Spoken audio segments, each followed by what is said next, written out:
Hey,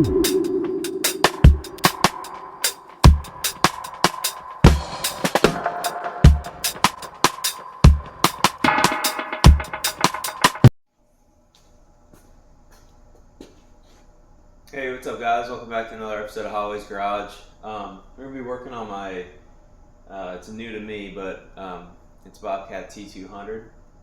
And I like this machine so far. The only issue I've had with it is the lift tilt solenoid went bad, so I had to replace that. And I think I put a video up of it, or I'm going to, I'm not sure. I've had to replace that. It's really simple. And then the other issue I've been having is the lift and lower foot pedal is super stiff. Supposedly there's a spring inside the valve that gets corroded and that causes that. So that's going to be something I'm going to do in the future. I think it's a little more involved, so I'm going to wait to do that. It still functions fine. It's just super stiff, so it's like it's not super comfortable to run if you're using it for a long time, because you really have to put some pressure down with your foot. And today what we're going to do is mess with the AC. I don't have AC in this thing yet. It has AC, but it's blowing warm. So the compressor's up underneath here, and I was looking around, and actually the two lines, the high side and low side, are up underneath here, which is nice. So I'm hoping, fingers crossed, that I just have to do add some refrigerant to it, but we'll see.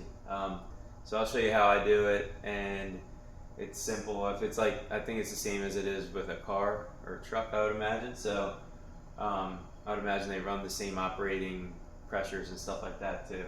So I'll show you where those ports are, and then we'll go from there. Alright, so I like these machines. Well, I had like a 873, which is a wheeled machine, but it's really similar frame-wise and everything. Like, it's almost identical, except for that it's got tracks on the T200. The lifting capacity is a little less on the T200, because this has a, I guess you would call it a radial lift arms, where the 873 was vertical, which is really nice because that thing would lift. I mean, you can lift high, like you can lift and load dump trucks or whatever. This won't lift as high, I don't think, and the operating capacities are lower. That, I think it was 2,400 pounds or something in the 873, and I've lifted stuff heavier than that. This one's 2,000 pounds. Hence the T200. I would have liked to find a T300, but yeah, this one popped up. It had high flow, heat, AC, and fairly low hours, like 1,800 hours on it. So kind of hard to beat. And it was maintained by a, I mean, I don't know if that means much, but it was maintained by a township up in, I guess it was in New Jersey or something. The only other thing I've got to fix is the track frames. I'm gonna weld those. That needs a good washing too. But yeah, that's about it. But so here's your high and low ports, if you can see them there. So we'll hook up to them. We'll put some refrigerant in them and see what our pressures are, and go from there. All right. So from what I kind of read, I think it's about 30 to 50 on the low side. High side is 200 to 250, I guess. I just have it. I got this off Amazon. It's nothing special. I think it was like $40, but it's actually come in really handy, and you can charge AC units with it and all. And it's nice just to be able to see what's happening with your AC unit. I'll back up a little bit. So we'll hook these lines up,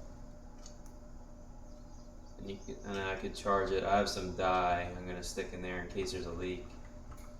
But I feel like this machine has just been sitting for a while.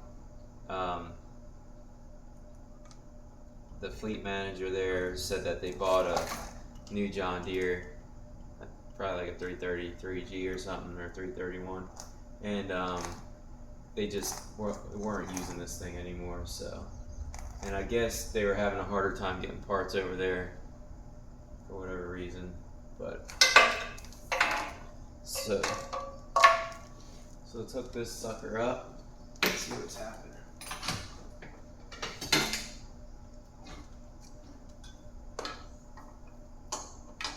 So your lows, your blue, your highs, your red, and you can't mess them up because they're they only fit each port. They're two different size fittings.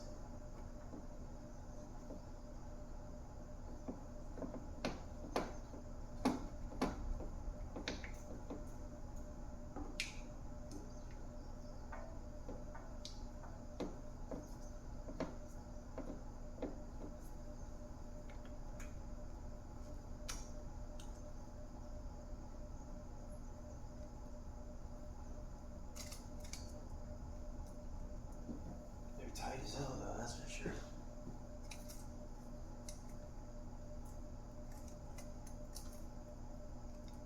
Oh, I almost need a wrench. Gotta get that finger strength.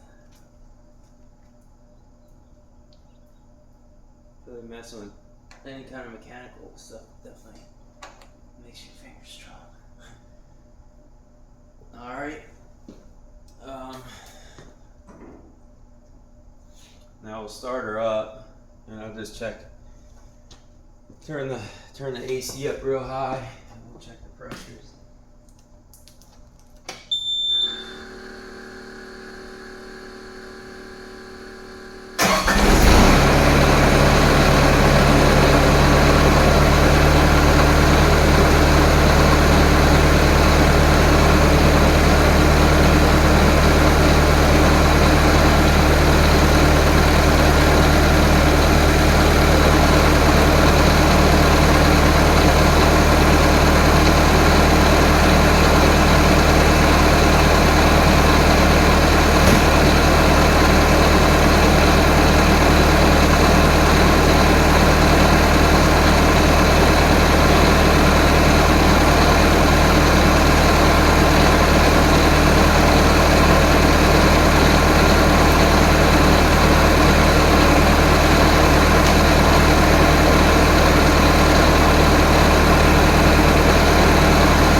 cool.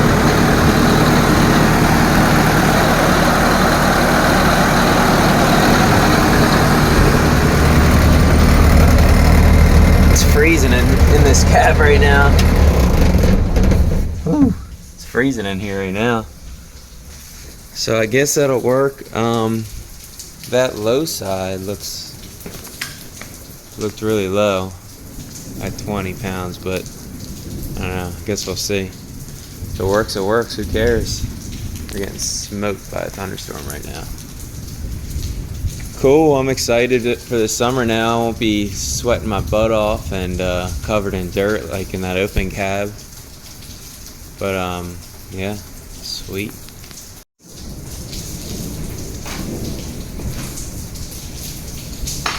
Well, thanks for checking out this episode of Holly's Garage. We got the AC charge in that, so that's cool. I'm really excited. Literally cool. I'm really excited about that. Yeah, it'd be nice not to be sucking in dirt all summer.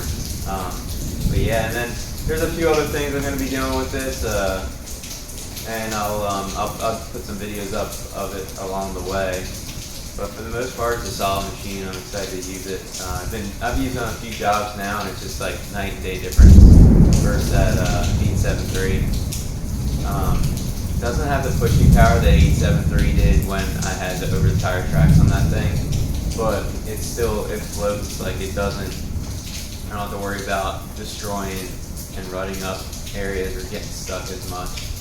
So yeah, well, thanks for checking this out. If you liked what you saw, hit that thumbs up button. If you want to see more, hit subscribe. It helps me out a lot, and I can put more videos up to help you guys out, hopefully, and kind of keep you entertained, or maybe show you how not to do things, because I'll probably do it the wrong way. But thanks again for checking us out.